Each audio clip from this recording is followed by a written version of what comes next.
The leaves are coming down. What do I do with them? That seems to be a thought that's on many people's minds. And once you're aware that leaf litter provides a home and shelter for so many caterpillars and frogs and toads, yes, they will go underground under the leaves or under the logs. Then you go, I can't just throw these leaves away. I can't burn these leaves. What do I do with them? So I've talked about a couple things in the past.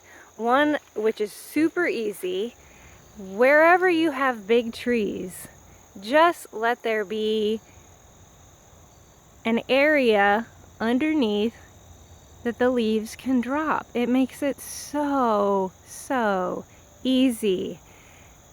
So we kind of just marked it out as where the branches stopped on the trees, and of course the branches are going to keep growing out, and so we just keep enlarging it. Now you might not be able to do that, and there's an area over here where we also don't want all the leaves to accumulate because we have a little hangout spot. So right now they're down, and a couple times this week I've just taken this rake, which I just leave over here, like make things easy, okay? I leave this rake over here, and then I come out here, and you can see that we still have this big area under the trees where we don't do anything in there. We don't mow it. We just let the plants grow. This is where we put a lot of our native plants back and let the native plants return. And then I just rake them in there.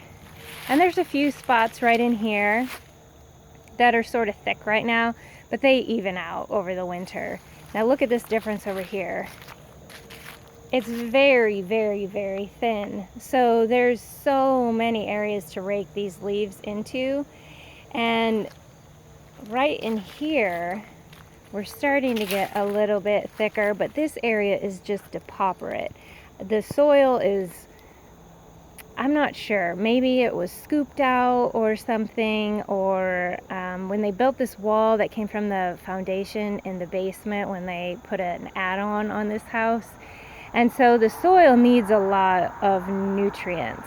So we have just been adding and adding and adding to this bed for years, and it still wants more, and it probably will forever. So I just rake right over into the beds. That's really easy. I did one thing early on that makes it a little bit less easy, which is this right here. I put logs as borders because I thought it looked really nice, and then you have to rake over that. So consider whether you really want edging. I have found edging to be pretty much a pain in the rear the whole time. So we don't add anything else like that. And I don't worry about getting the edges cleaned up anymore because the logs are now sewn into the earth. There's all kinds of lives living under them. And so we just let them lay there, and then the bed has actually extended a little bit on the outside. Wow, look at that spice bush. Linda benzoin, turning that brilliant yellow. And then behind, one that is not turning yellow yet but has beautiful fruits. The color is just really kind of getting going around here. And so here we have blue wood aster. We didn't plant any of these, okay? And they are late blooming. They came up on their own, and the bees, are so grateful because this is really an extended season, and late blooming plants are not as common as summer blooming plants, at least where we live. Maybe because of the way we have just done our yards and our gardens. So these late season asters and just a little bit earlier, the goldenrods are critical. The queen bumblebees overwinter, and they have to have food up until the time that they overwinter, or they won't make it through winter. So why do I think the blue wood asters came up in here? I think it's because the soil is repairing itself. And also, maybe not even that, and because as Steve reminds me, soil takes a really, really, really long time to form. And so I think we're just creating a conducive seed growing environment too. There's the decaying leaf litter, there's the decomposers, there's the herbivores, the omnivores, and of course the fungal mycelia, which we are all learning is so important for growth. So that, by leaving the leaves, you're also creating that space. See how I get to rambling?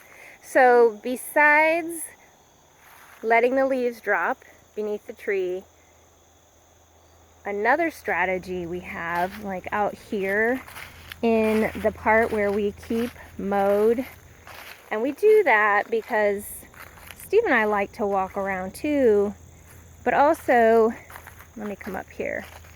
You can see this little arc around the side of our house, and that's visible from the road, and so it really tells people this is intentional.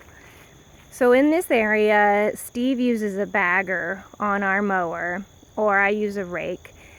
But with the bagging, one thing he has started doing is just dumping piles in places where the soil is really, really thirsty.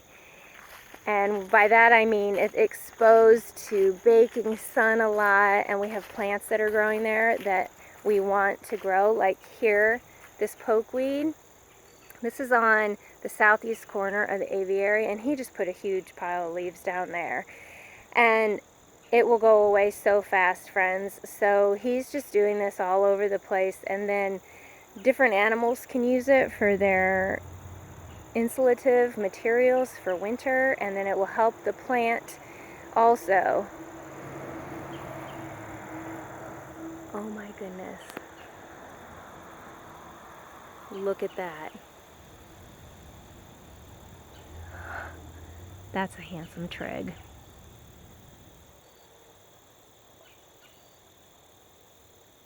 Oh, you songster. Handsome trigs are so beautiful, hence the name. And look at the wings. Oh my God. And there's another one, isn't there? What a gift to see. And this is why there are plants everywhere. Y'all, everywhere. Because all these other lives want to share space with me and Steve. And I tell you what, when we hear all that insect song, it is in these tall areas. It is not in the grass. There are a few crickets and of course ants, but it's in these areas. This is where they want to be.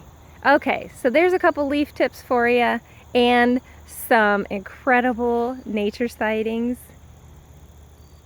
Oh my gosh, every moment I savor these events, because not too long from now all our insect pals are going to be quiet for the winter, and we miss them so dearly. So every evening is enchanting still this year.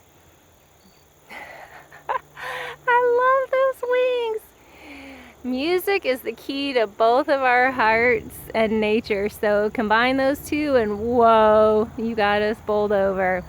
Okay, let us know if you've got any other strategies on leaves for folks that need some thoughts about it, because the leaves, as we all know, are so important. So leave the leaves, find a way to manage them and not toss them aside.